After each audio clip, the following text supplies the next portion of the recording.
So when I was a brownie, which is pre-Girl Scouts, there was a song, "Make new friends, but keep the old. One is silver and the other's gold." I think in podcasting, oftentimes we're so busy trying to get new listeners that we forget about the old listeners. And today I want to talk about how you can engage, appreciate, and connect with your current listeners in ways you may or may not be doing. Hey, I'm Steph from Coffee Like Media, and I'm obsessed with audience growth. Audience growth so that you can connect, grow, have experiences with other people who share like experiences. I'm doing 8 episodes this month, specifically for Audience Growth Month. Don't forget that we're doing a contest this month where you can win a free podcast audience growth audit from yours truly. We already have 2 winners, and we have 2 more opportunities for you to win. I will have the link in the show notes or video notes, depending on where you are consuming this. If you're listening to this in audio form, please take a screenshot of this episode and share that on social media. And all people need to do is look up Podcast to Connect, and they should find the podcast. Let's do this. So why is it important? If someone's already listening, why do you need to pay attention to them?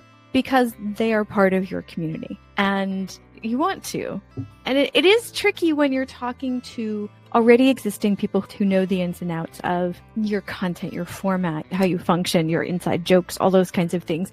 It is awkward to stop and pay attention to them until you're used to doing it. And then it becomes second nature. And then in the middle of explaining something on your podcast, you'll go, oh, wait, it's not all new listeners. Oh, wait, it's not all older listeners. Oh, wait, there's someone who's listening who's not necessarily deep in this content area yet. They're just starting their geek journey into what we're talking about.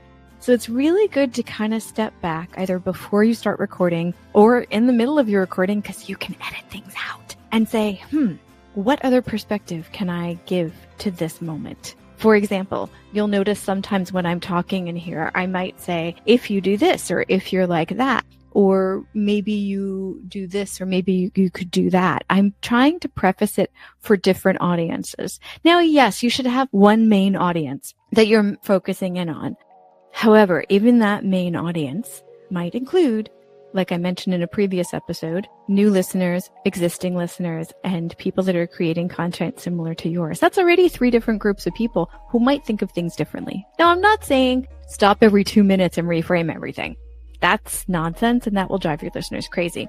What I am saying is there are things you can do that we're going to go into that'll really help with making sure they know you know they're listening and you appreciate them. So let's talk about this. The first thing is in the audio. I think I already went over that. You could even say something like, for those of you that have been listening for a while, you'll know blah, blah, blah. You could just add that to the beginning of a sentence on something that you'll be saying to specifically new listeners. If you're describing a CTA that somebody might have heard 1,000,000 times as an existing listener, then you might want to say that at the beginning so that the new listeners know, hey, this is what I'm going to be hearing from now on. And the older listeners know, hey, she knows I've heard this a few times. I haven't done the action yet. Maybe I'll do it now because I feel seen. Oh, that's gorgeous. In the show notes, you can have information that's specifically for people that have been listening for a while. You can definitely have information on that episode, but you can also have ways that they can go deeper diving into your content. I know that a lot of people don't go into show notes because they're lazy or they're busy or they don't even know what show notes are. That's fine. That's not who you're writing to then. Who you're writing for in those show notes are people that do look in show notes. So leave some ways they can deeper dive to you. I cannot tell you how many times people come to me and they say, hey, I'm just not growing. I've hit a stump. What's happening? And I look at their show notes and there's absolutely no links. Very few of those people have no social media presence. In fact, I hit someone recently who had no links at all, and they did have a newsletter, a website, and a YouTube channel. But none of those were in the show notes. Look, it's an innocent mistake. You think audio, I'm going to have audio. Why do I need to put text to something? Because people want to know more about you, your project, your ideas about this content area, this topic. They know, like, and trust you, and they want more, and you're not giving them more. So for the listeners who have been there a while or who want to deep dive immediately, give them more in the show notes. Make sure you have links. You know what? Podcast apps are a mess. I know it doesn't look as good when the links are naked links instead of embedded in words, but a lot of apps don't actually show clickable links as clickable. So put the ugly naked links, which means you can see the HTTP blah, blah, blah, blah, blah, mypodcast.com. I know it looks worse. We're not going for appearance here. We're going for usability. If people can copy and paste your link, they are more likely to go to it, even if they can't click on it. Or they can type it in if they're really that dedicated, depending on the ridiculous app that they use. I use Podcast Addict, and 9 times out of 10, I can click on links, and it's one of the reasons I'm never switching to any other app, because I've tried, and there's just nothing else checks all the boxes that I need from a podcast app. Another thing is in the socials. When you are creating social media content, create some that are made specifically for people who are already listening. Maybe pull in a few references to inside jokes that keep recurring, or things that you say constantly, or things that like someone in the community has said about your podcast. Bring in quotes from people who have given you feedback, even if it's an email or a DM. By all means, if it's in a private way that they sent it to you, get permission first and give or don't give specific credit, or maybe just say a listener if they want to stay anonymous. Either way, even if it's anonymous, get permission first. If it was sent privately, keep it private until they say okay. But include them in your social media. Not only is it social proof, which is a super fancy way of saying somebody listened and they liked it, so you get a pat on the back visibly, but more importantly, it includes them in the community, so they'll keep listening, they'll keep communicating, and they'll keep being a part of your content area community that you have created. And your call to actions. If all of your call to actions are things that people can do once and then they run out of what to do, what do the existing listeners do? Example, review my podcast. How many times do you think the same person is going to review your podcast? One, if you're lucky. Most people don't know where or how to review a podcast, so I haven't used the CTA personally in years. There's nothing wrong with podcast reviews. They can be used for marketing purposes, but unlike what most people say in their podcast, it does not help them find you. That does not influence the algorithm very much. There's a lot of misinformation in podcasting. Basically, they can be used for marketing if the podcaster or whoever runs the podcast is savvy enough to take that review and run with it.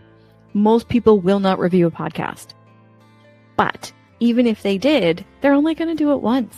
And then what do the recurring listeners do? Twiddle their thumbs and just say, thank you to the air?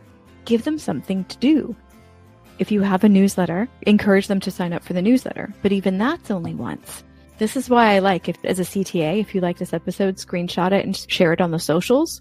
Or if you like this episode, tell someone about it. Send it to someone today. Because that can be in there for many episodes. Someone may only review your podcast once. They may only sign up for your newsletter once. But recurring listeners, if they really like an episode, they can share it with a different person every few months. So that's a recurring thing that they can do. Again, your CTAs, you probably want to have, I'd say one at the beginning, one at the end. The most important one at the beginning of your episode, have that be the one that anybody can do frequently. And then for your less important ones that they can only do once, shove those at the end. Or switch them back and forth. You know, there's nothing in this world that says your CTA has to be the same everywhere, every episode. I checked. It's not there. If you have a podcast newsletter, which I hope you do, and I hope it's simple, and I hope it does not take you a lot of time, and I hope it includes value for your listeners. What can you do for your existing listeners/readers of your newsletter? Include value, of course, but what can you do that's different from the new folks? For the new folks, you definitely want to introduce the podcast newsletter and explain why it's there, what it's going to do, all of that.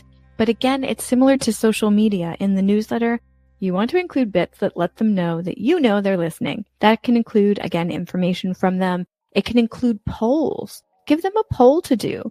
Give them a poll that's not just, do you like this? Give them a poll that only someone who has listened for a little while can answer. Yes, that might exclude the new folks, but that's okay. Because later on, they know once they listen to a few episodes and whatnot, they can participate in future polls. Ask them questions. Ask them for comments or suggestions. Another poll you can do is let them decide on things in the episodes in the future. If you've got like a bunch of them and you're not quite sure what order you want to put them in, put a poll and let them order them for you, or let them vote them up, or however you want to do that. For a newsletter, have a paid section. I know that seems weird because that seems like it would block people, but if you have a free tier and a paid tier, existing listeners who have been with you for a while may, and this took me a while to understand because I was like, I don't want to exclude anybody. I don't want to demand money from them. But sometimes people just want to give back. When you've changed their life, and I'm not using that lightly at all, when you've changed their life, when you've taught them something, when you've helped them feel part of a community, a fair number of people want to give back to the person that has done that. Give them the ability to open your newsletter up for a paid tier. It doesn't have to be a lot. A few dollars, $5 a month, or whatever equivalent that is where you are. Just give them the ability to be part of the community. All right, so we've gone over different ways that you can specifically include things that help your current listeners know that you know they're listening. We did it for the audio, show notes, social media, call to actions. They're in the audio, show notes, and social media posts as well, but there's such a key component to momentum happening within your podcast community that I also wanted to address them separately. And finally, in your podcast newsletter, which I hope you have. If you need help with any of this, stephfuccio.com, STEPHFUCCIO. I've got a variety of services for different budgets because I want to help you find your people and engage with them and enrich each other's lives. It's all about connection at Coffee Like Media and genuine connection. All right, more on Monday when we announce another winner and 2 more episodes next week. Have a good weekend. Bye-bye.